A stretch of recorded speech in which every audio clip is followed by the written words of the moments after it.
O Cambota contou aquela história Qual? que tava seus pais na gravação do sim, Comedy sim. Central e você desesperado, o programa pra começar, desesperado, chamando ele, e ele falou, o que foi? Eu vou gravar aqui. Cambota Não, tem que falar com você, Cal. E era...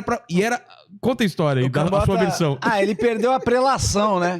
O Cambota perdeu a prelação. A gente tava gravando, já era um Culpa do Cabral na estrada, então era ali depois da quarta temporada. Um pouquinho mais perto. Mais perto? É. Era Culpa do Cabral na estrada e a gente tava gravando, não lembro aonde. E aí, daqui a pouquinho, foi na mesma época que surgiu o Rafael veio apresentar o MC Saudoso pra nós, que ele tava com essa ideia.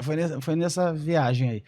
Aí eu lembro que eu tava em Porto Alegre e eu falei assim, meu pai vai estar na plateia, pra não dar uma saia justa de ficar falando sobre drogas meu pai não gosta, tá ligado? Sempre fica me dando uns conselhos, filho, não precisa fazer, isso aí atrapalha da carreira, sempre dá esse conselho de pai, né? É. E aí eu falei, gente, não fala, só não puxa esse papo com meu pai, falei pra todo mundo, tá? Fala qualquer coisa, vamos falar com Cambota, falar com Cambota.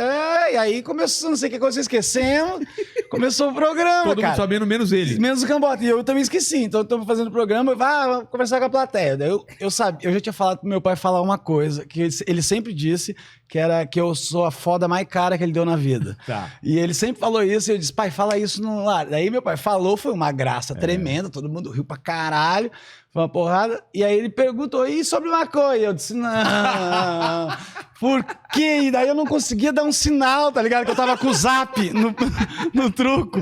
Eu não conseguia, mano. E daí eu fazia com um ponto. E tá ao vivo ali, né? A gente tá gravando, talvez tire, mas a preocupação não é se vai ao ar ou não, porque eu sei que a equipe vai lá e tira se precisar. Senão, como tirou essa parte, se eu não me engano. Porque fica desagradável. Então a gente tem uma equipe muito bacana que fica sempre atenta ao que pro programa ter qualidade. Só que aí, irmão, o problema era lá, a situação lá que tava acontecendo, entendeu? E foi muito. A galera rindo. E eu fazendo, Cambota, e todo mundo meio tentando dar uns toques, ninguém conseguia, e aí uma hora o Cambota percebeu, tá ligado? Assim, mas demorou. Demorou uns 30 segundos, tá ligado? Então 30 segundos é um monte. É muito tempo, e ele mudou de assunto. E eu, Cambota, que vacilo. Teve uma hora que eu cheguei falando, não, sabe, sorrindo assim, não precisa falar. E ele não entendia, mano. Ele ficou constrangido depois. Mas seus pais sabem faz tempo, né? Eles Desde sabem. Boa pergunta. Não sei, acho que a minha mãe...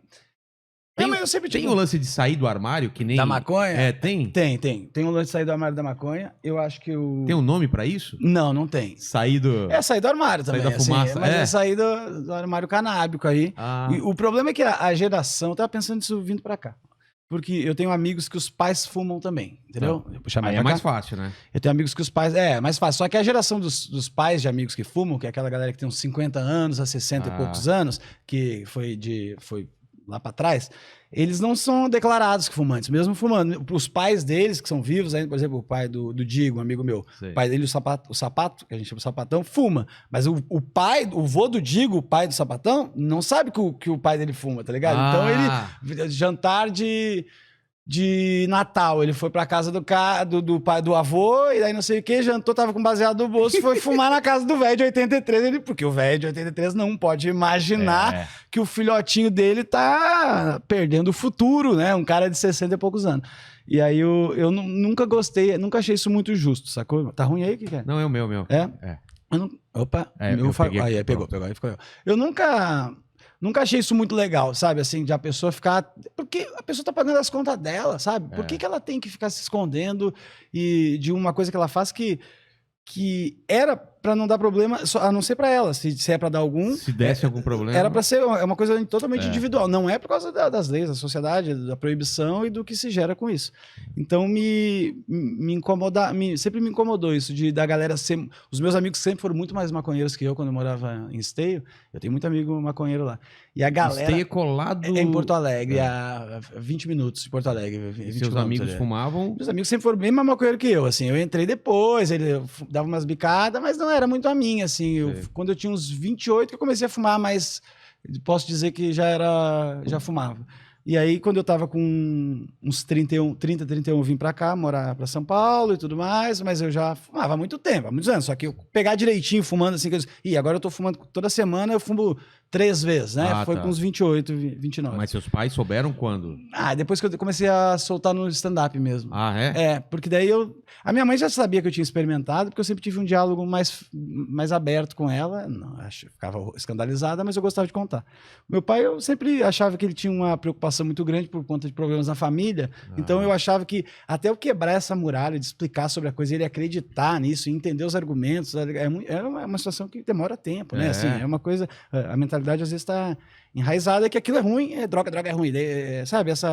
E não todas as outras camadas que esse assunto permeia esse assunto que precisa ser pensado. Então fica difícil.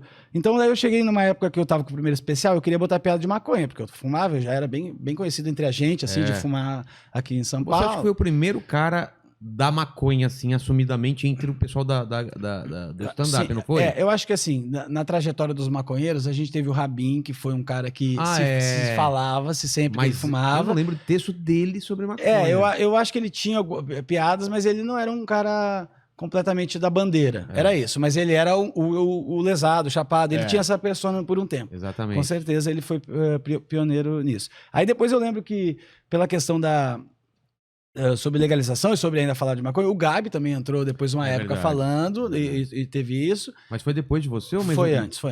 E aí daí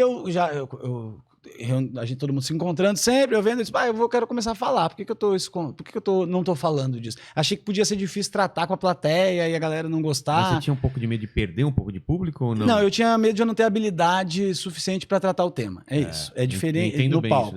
É diferente de perder, não perder, nunca foi minha preocupação. Falar sobre aborto, falar sobre política. É uma dificuldade que tem. Assuntos mais difíceis, você tem que ter uma técnica melhor, né?